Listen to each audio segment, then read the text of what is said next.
The crisp November morning hung heavy over Wright Field, Ohio. Major Robert Henderson stepped toward the captured German bomber gleaming on the concrete ramp. This was the Heinkel He, the very machine that had rained destruction on London during the relentless Blitz. For 3 long years, Allied pilots had wrestled with fear of this aircraft. Intelligence briefings called it a marvel of engineering. Propaganda crowned it unstoppable, the very heart of Hitler's air force that nearly strangled Britain into submission. Henderson's own brother Tommy lay dead beneath bombs dropped from planes exactly like this one. Now, an American pilot would finally discover what made German aviation so extraordinary. The pre-flight walkabout seemed to validate everything the experts insisted was true. That massive 74-foot wingspan stretched across the ramp, while the distinctive greenhouse nose gleamed with pristine glass panels that caught the November light. German precision appeared everywhere. Color-coded systems, meticulous markings, solid construction throughout. This looked exactly like the technological marvel everyone claimed it was. Yet as Henderson worked through his pre-flight routine, something gnawed at him. Something felt fundamentally wrong. The pilot's seat offered barely any protection, just canvas fabric stretched tight over thin aluminum framing, no armor plating whatsoever. The famous glass nose provided brilliant visibility, nearly 300 degrees for the bomber crew, but offered zero protection from enemy fire. When Henderson gripped the control yoke, it wobbled loosely in his hands like a child's toy. This wasn't advanced engineering at all. This was a death trap masquerading as a modern bomber. For 3 years, American pilots had learned to fear flying museum pieces. Henderson adjusted the unfamiliar German throttles, feeling their sticky resistance compared to the smooth, responsive controls of American fighters he knew intimately.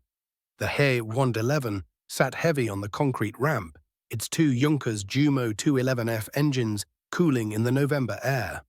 Serial number 5J plus CR had been ferried from captured Luftwaffe airfields scattered across Italy, one of dozens flowing through Operation Lusty, the vast systematic effort to gather and evaluate enemy aircraft.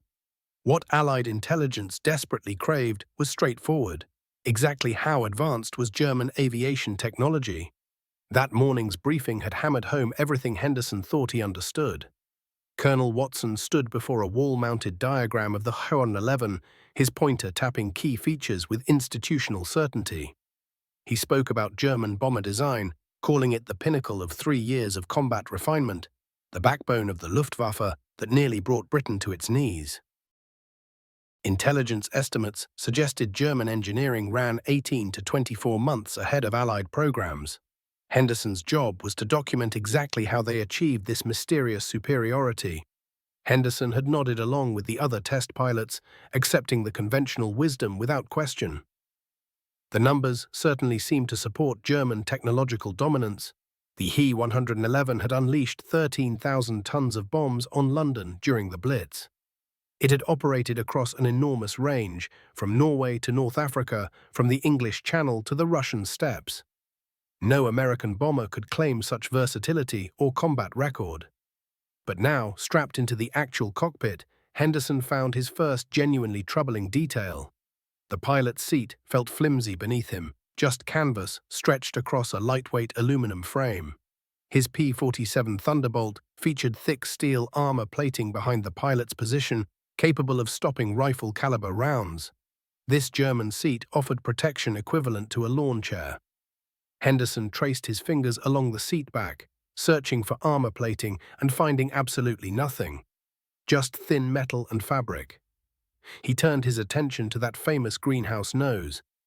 The He-111's most distinctive feature. From the outside, those glass panels appeared genuinely impressive, offering the bomber and navigator nearly 300 degrees of visibility. But from inside the cockpit, Henderson could immediately see the structural nightmare those windows created. The nose required dozens of glass panels fitted into an intricate aluminum framework. Each joint represented a potential failure point. Each pane of glass offered another surface for enemy rounds to shatter through. The American B-25 Mitchell achieved comparable visibility with far fewer panels and considerably heavier structural framing. The control yoke wobbled loosely in Henderson's grip, its movement sloppy compared to American standards. He tested the rudder pedals, finding adequate response, but cables that felt loose and imprecise. The throttle quadrant contained levers for propeller pitch, mixture control, and power settings. But their action felt imprecise and sluggish. Everything seemed designed for adequate function rather than combat durability. Henderson began his methodical pre-flight checklist, the same systematic approach he applied to every aircraft he evaluated. Fuel capacity totaled 830 gallons. His mental calculations showed theoretical range at approximately 1,100 miles with maximum bomb load. Respectable on paper, but not exceptional. The B-24 Liberator carried nearly twice the fuel and could fly considerably farther. Maximum bomb load reached 4,400 pounds. Again, adequate but unimpressive compared to American heavy bombers routinely carrying 8,000 pounds or more. The instrument panel told another story of German priorities. Basic flight instruments occupied the center panel: airspeed, altitude, artificial horizon, compass. But Henderson noticed the absence of advanced navigation aids he had grown accustomed to in American aircraft. No radio compass, no advanced communications equipment. Just a simple radio transceiver with limited range capability. For supposedly representing advanced technology, the HE-111 seemed remarkably primitive in its electronic systems. Henderson fired up the port engine first, following German procedures translated by Wright Field intelligence officers. The Junkers Jumo 211 F2 caught on the third blade, settling into a rough idle that smoothed as oil temperature climbed. He repeated the process with the starboard engine, noting both power plants produced less than half the horsepower of a single RT-800 engine powering his P-47. Total horsepower output came to 2,140. His single-engine fighter generated 2,300 horsepower alone during taxi tests. More concerning details emerged as he prepared to move. The tricycle landing gear felt unstable. The aircraft wallowed on its struts with each directional change. American bombers used robust oleo-pneumatic shock absorbers designed for repeated carrier operations or rough field conditions. The He-11's landing gear seemed adequate for paved runways, but questionable for combat operations from improvised airstrips. As Henderson aligned the bomber on Wright Field's main runway for his first test flight, one final detail crystallized his growing unease. The aircraft weighed 30,865 pounds fully loaded, not significantly heavier than a loaded B-25, but powered by engines producing 30% less total horsepower. Basic physics suggested this machine would be fundamentally underpowered for its intended mission. Henderson advanced the throttles for takeoff, feeling the Heinkel accelerate sluggishly down the concrete strip. Rotation speed came at 92 miles per hour, slower than his P-47 but reasonable for a twin-engine bomber. As the landing gear retracted and Henderson climbed toward his planned test altitude of 15,000 feet, he realized he wasn't evaluating a superweapon at all. He was flying evidence that might shatter the war's most persistent myth: German technological superiority. The instruments revealed exactly what Henderson had begun suspecting during pre-flight inspection. This wasn't advanced engineering, this was obsolete design held together by reputation and propaganda, masquerading as modern aviation technology. Colonel Harold Watson had spent 18 months constructing the most comprehensive enemy aircraft collection in American military history. Operation Lusty had delivered nearly 200 intact aircraft to Wright Field by late 1943. Watson's team, nicknamed Watson's Wizards by maintenance crews, included 12 test pilots, 43 engineers, and over 200 support personnel dedicated to systematic Luftwaffe equipment evaluation. Their mission carried urgent strategic importance, determining exactly how far German aviation had advanced beyond Allied capabilities. The institutional pressure was enormous. Pentagon briefings consistently emphasized German technological superiority. General Henry Arnold himself had warned that German jet engines and rocket weapons represented a quantum leap beyond anything in America's current inventory. Intelligence reports from European theaters painted a picture of American pilots struggling against superior enemy equipment. The official Army Air Force's assessment concluded German aircraft development had achieved an 18-month technological advantage over comparable American programs. Watson understood the implications perfectly. If German engineering truly surpassed Allied capabilities, American aviation programs required immediate redirection. Billions of dollars in production contracts hung in the balance. Strategic bombing doctrine itself might need fundamental revision if German defensive systems proved too advanced for current Allied bombers to penetrate effectively. Henderson's initial flight report landed on Watson's desk 3 days after the He 111 evaluation. The document contained 27 pages of detailed technical observations, performance measurements, and comparative analysis. Watson had expected confirmation of German superiority.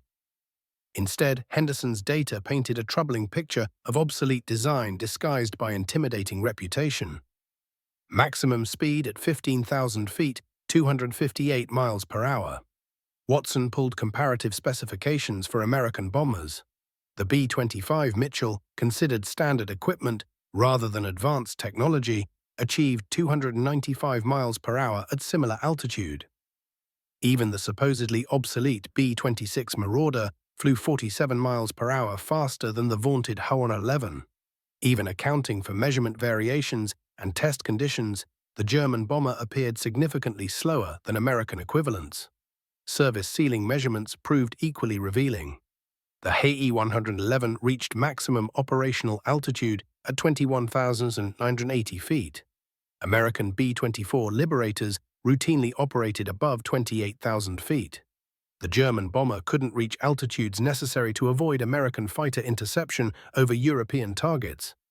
This explained intelligence reports of He 111 formations being decimated by P-51 Mustangs and P-47 Thunderbolts during daylight operations. Henderson's range calculations provided another shock. With maximum bomb load, the He 111 achieved operational radius of approximately 550 miles, adequate for operations within occupied Europe, but insufficient for strategic bombing of distant targets. The B-17 Flying Fortress carried heavier bomb loads over considerably longer distances, while maintaining higher operational altitudes and superior defensive armament. Watson convened his engineering team to verify Henderson's findings through independent analysis. Chief Engineer Captain Robert Stromberg had supervised the aircraft evaluation program since 1941. His team disassembled major components of the captured He 111, examining construction techniques, material quality, and manufacturing tolerances. Their conclusions supported Henderson's operational observations. German construction methods appeared optimized for rapid production rather than combat durability. The famous greenhouse nose required 47 separate glass panels fitted into an intricate aluminum framework. American bombers achieved equivalent visibility using 12 panels and considerably heavier structural supports.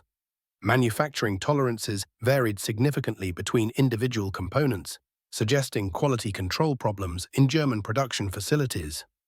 Material analysis revealed substitution of inferior alloys in non-critical components, indicating resource shortages affecting manufacturing standards.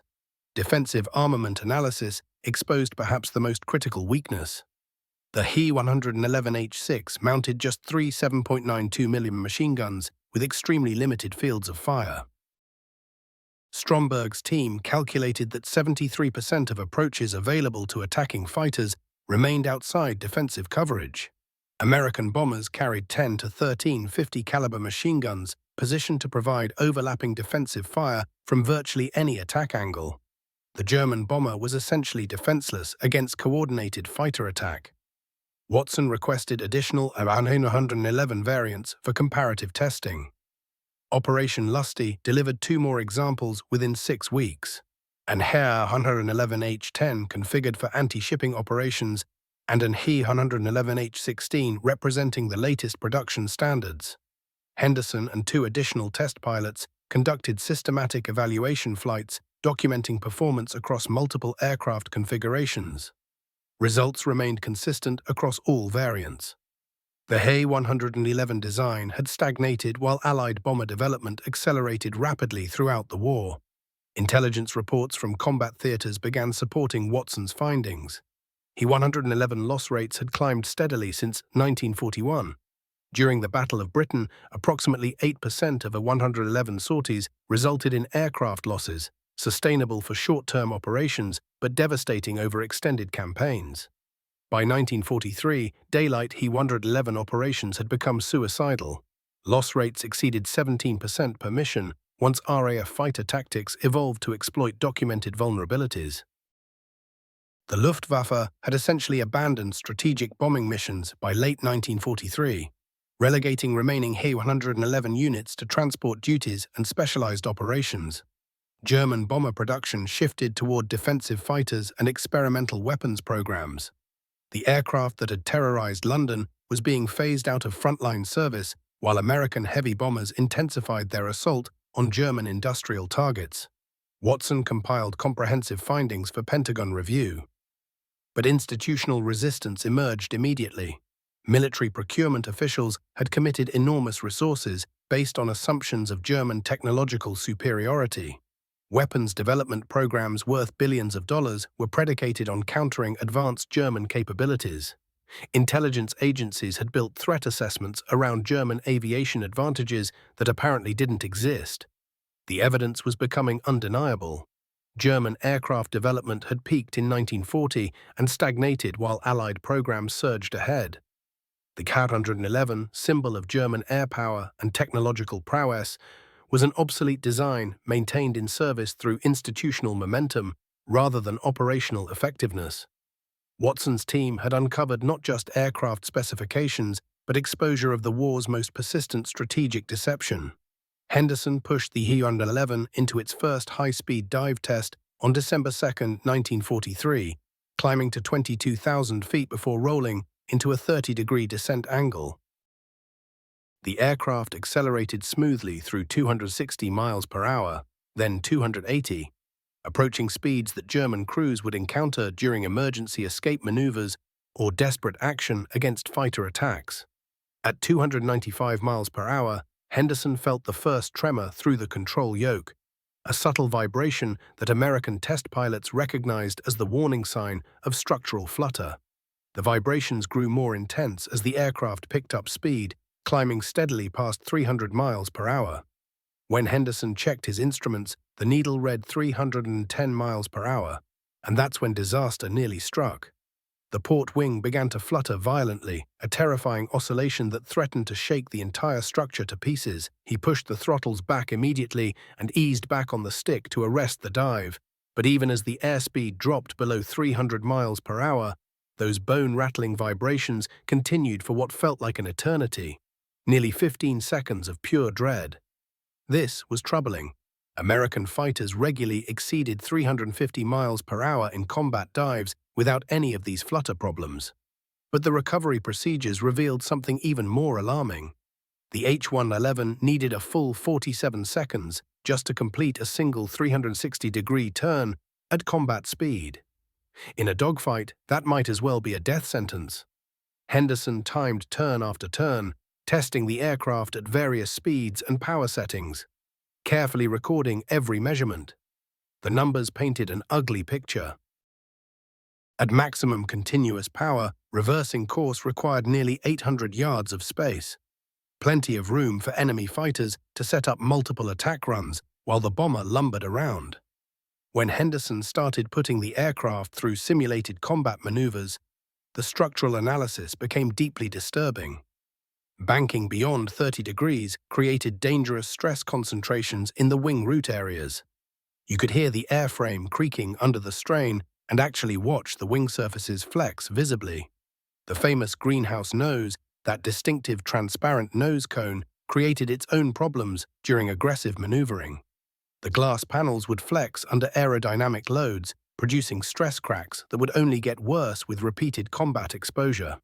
Meanwhile, Captain Stromberg's engineering team was conducting their own brutal assessment back at Aberdeen Proving Ground, firing standard .50 caliber ammunition at actual H-111 fuselage sections to see what would happen in real combat. The results were devastating. That glass nose offered absolutely zero protection against standard Allied fighter weapons. A single 50 caliber round could punch through multiple crew positions, the pilot, the navigator, the radio operator, potentially killing all three with one bullet. The armor protection throughout the aircraft fell far short of American standards. The pilot had no armored seat backing, no armored glass, nothing. And the fuel tanks? Completely unprotected aluminum construction, vulnerable to incendiary rounds that could ignite fuel vapors and turn the whole aircraft into a fireball. American bombers, by contrast, featured self-sealing fuel tanks and comprehensive armor protection for the critical crew areas and systems. Intelligence reports coming in from active combat zones confirmed what the testing had revealed. RAF Fighter Command had compiled detailed statistics on German bomber losses throughout 1943. H-111 units were averaging 17% losses per mission during daylight operations over defended targets. Night bombing missions suffered lower absolute losses, but they achieved practically nothing because of primitive navigation equipment and inadequate bombing systems. Henderson discovered the aircraft's most critical weakness while going through emergency procedures training. Test pilots had to demonstrate how the aircraft handled during simulated equipment failures, including hydraulic malfunctions that might occur during combat. When he attempted manual gear extension after hydraulic failure, the backup procedure proved terrifying. The pilot had to manually operate extension handles while keeping the aircraft straight and level for 4 minutes and 37 seconds. During those 4 minutes and 37 seconds, the bomber couldn't take evasive action, couldn't change altitude, couldn't maneuver defensively. Any fighter attack during manual gear extension meant certain destruction. American aircraft used electrically operated backup systems. Gear extension took less than 30 seconds and you maintained full flight control the entire time. Combat radius calculations revealed another fundamental problem. The H-111 could carry its maximum bomb load of 4,400 pounds only over very short distances, roughly 250 miles from base to target. For longer missions, you needed significant fuel reserves, which meant cutting the bomb load proportionally. An operational range exceeding 500 miles left you carrying fewer than 2,000 pounds of ordnance, making strategic bombing economically pointless. Fuel consumption proved equally disappointing. The H-111 burned approximately 140 gallons per hour at cruise settings, 40% higher than comparable American bombers. That poor efficiency, combined with limited fuel capacity, restricted what you could actually do and required extensive logistical support just to keep the aircraft operating. The defensive firepower analysis yielded perhaps the most shocking results. Those 7.92mm machine guns provided inadequate stopping power against attacking fighters and covered extremely limited fields of fire. Henderson worked with gunnery specialists to map exact coverage zones for each defensive position. The blind spots were enormous. Coordinated fighter attacks could approach from angles that received absolutely no defensive fire whatsoever. American heavy bombers mounted 10 to 13 50-caliber machine guns, positioned to provide overlapping coverage from virtually any attack angle. Those 50-caliber rounds possessed the power to damage or destroy attacking fighters, while German 7.92mm ammunition lacked the penetrating power against modern fighter armor. Henderson's final evaluation flight came on December 15th, and it revealed the H-111's fundamental flaw. It was an aircraft designed for unopposed operations against minimal defensive opposition.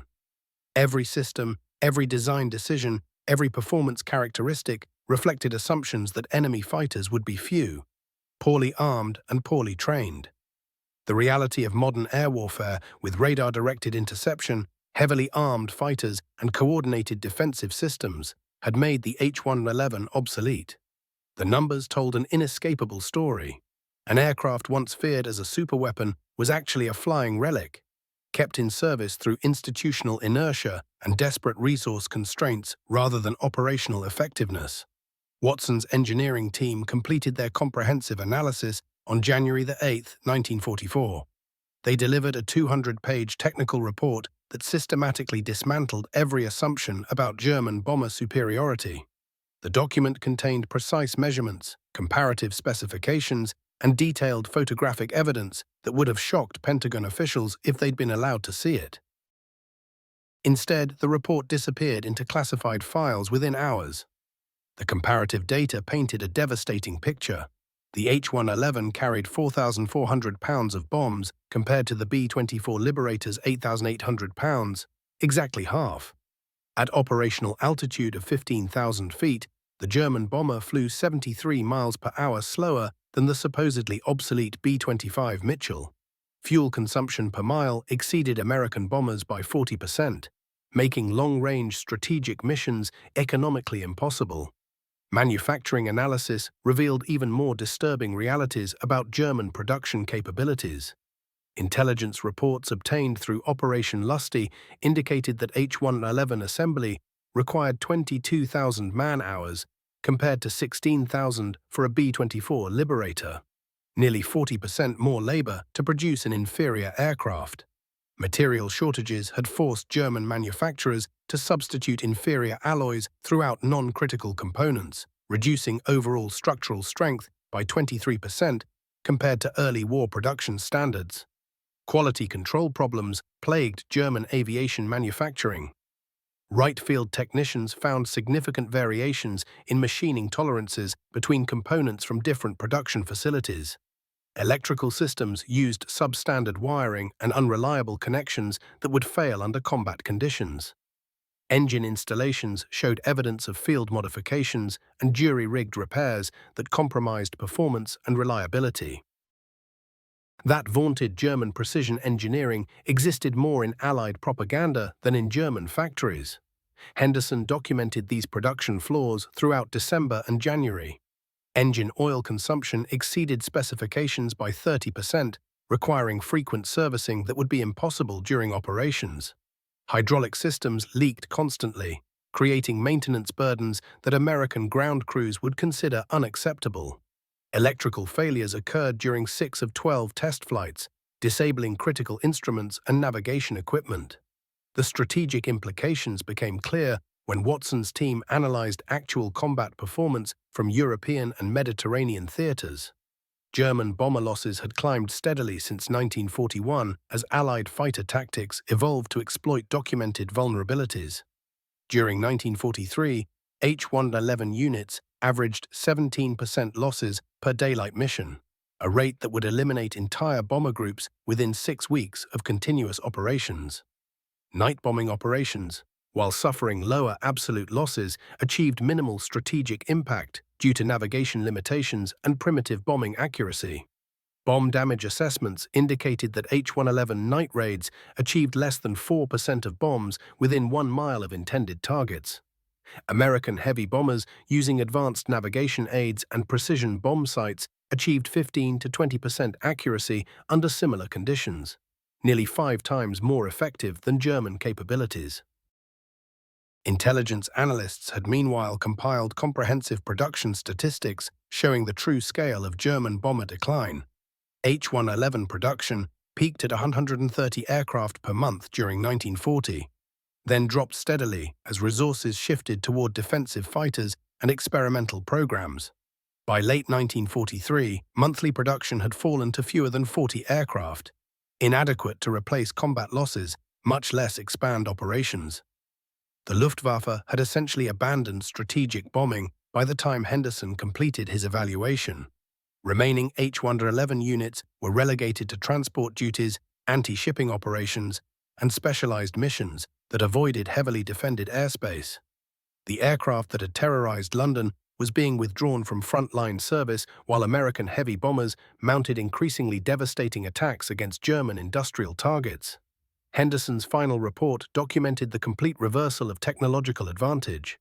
American bomber development had accelerated rapidly while German programs stagnated after early war successes.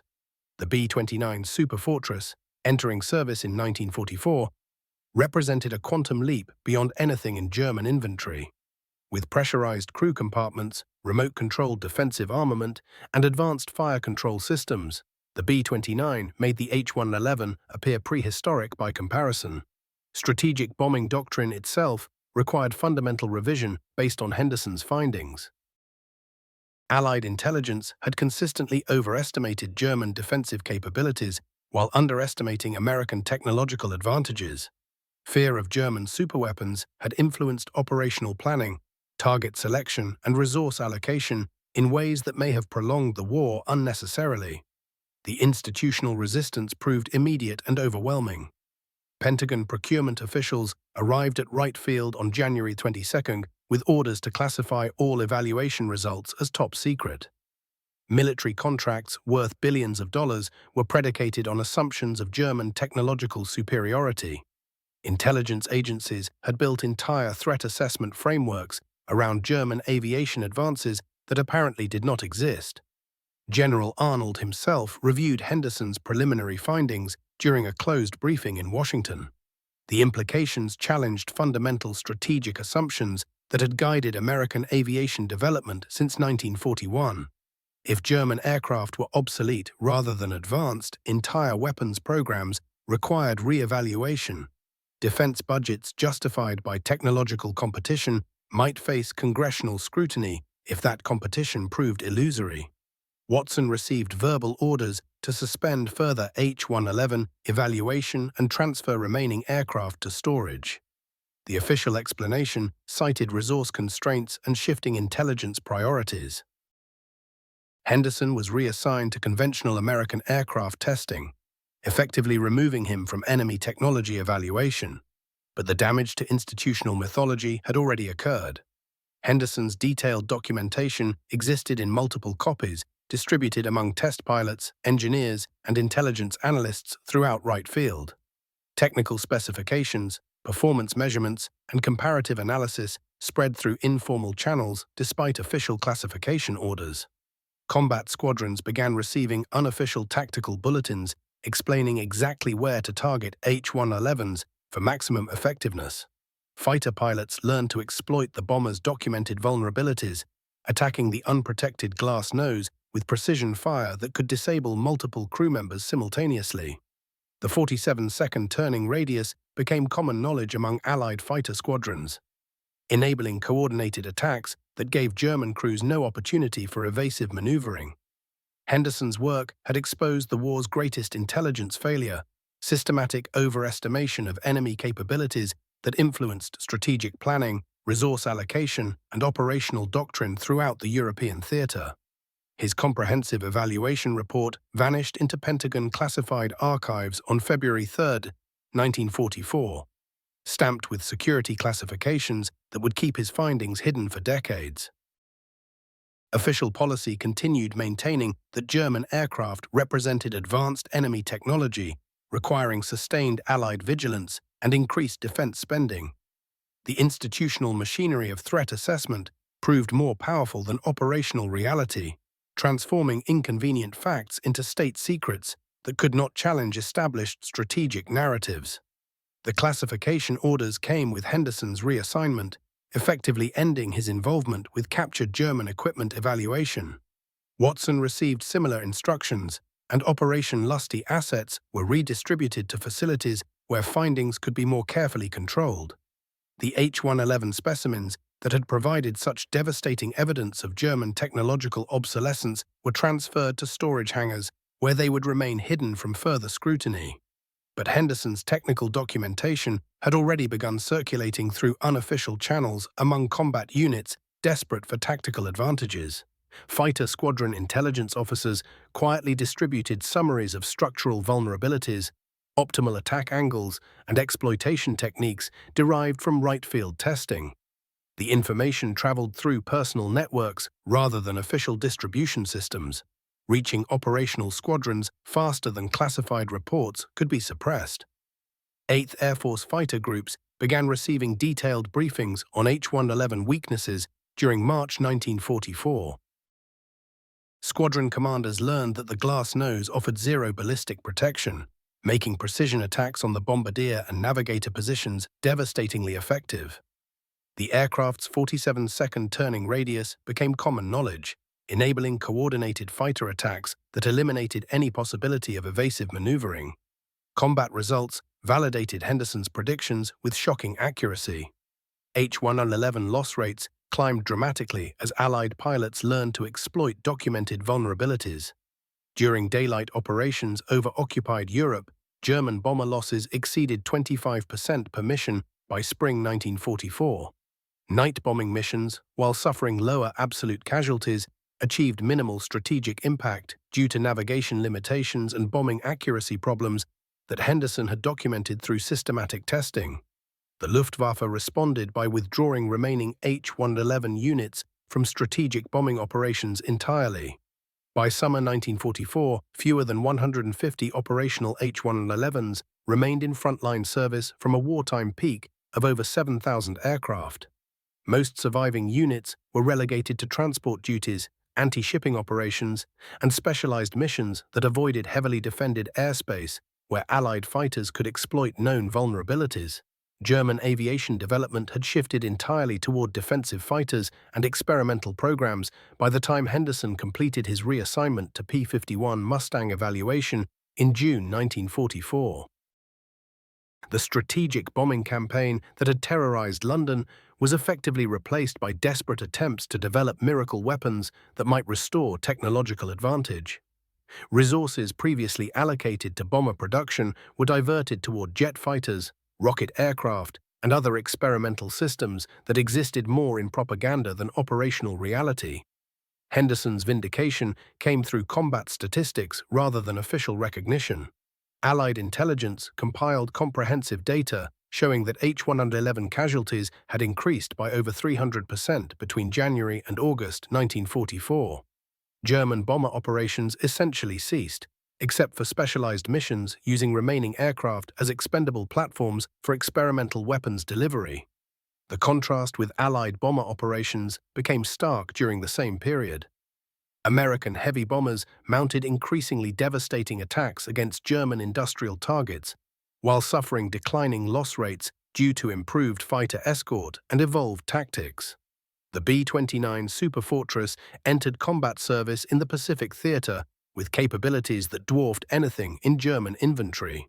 Pressurized crew compartments, remote-controlled defensive armament, and advanced bombing systems represented technological advances that German aviation could not match. Strategic bombing doctrine underwent quiet revision based on accumulated evidence of German technological limitations. Target selection shifted toward industrial facilities and transportation networks, rather than aircraft production facilities that intelligence had previously considered critical. Resource allocation favored tactical air support and fighter operations over strategic bomber development programs justified by overestimated German capabilities. Henderson received unofficial confirmation of his findings' impact through personal correspondence with former colleagues still involved in intelligence analysis. Combat reports from European theaters consistently supported his technical assessments. German bomber operations had declined to negligible levels while Allied air superiority became overwhelming. The aircraft that had once terrorized London was being scrapped in German salvage yards to provide aluminum for defensive fighter production. The post-war intelligence review would eventually vindicate Henderson's methodology completely, but institutional acknowledgement remained decades away. His systematic approach to technical evaluation, rigorous testing over political assumption, became the unofficial standard for aircraft assessment among working engineers and test pilots. The courage to document uncomfortable truths, regardless of institutional pressure, established precedents that would influence American intelligence analysis throughout the Cold War period. Henderson filed his final report on German aircraft evaluation in October 1945, 6 months after German surrender had ended European combat operations. His conclusion remained as direct and uncompromising as his original H-111 assessment. German aircraft development had peaked in 1940 and stagnated while Allied programs accelerated rapidly throughout the war. Fear of enemy technological superiority had been based more on propaganda and limited combat experience than systematic technical analysis. The numbers told their own story with mathematical precision. During the war, Allied forces destroyed 5,656 H-111s in combat operations. Henderson's testing had revealed exactly why German losses were so devastating: an obsolete aircraft design with fatal structural vulnerabilities maintained in service through institutional momentum rather than operational effectiveness. The truth had always been available in technical specifications, performance measurements, and systematic flight testing. But institutional bias had prevented recognition of that truth until combat results made denial impossible. Henderson's legacy lay not in official recognition, which would come decades later, but in establishing the principle that operational effectiveness depended on evidence rather than assumptions, measurement rather than mythology, and the courage to document uncomfortable realities regardless of institutional preferences.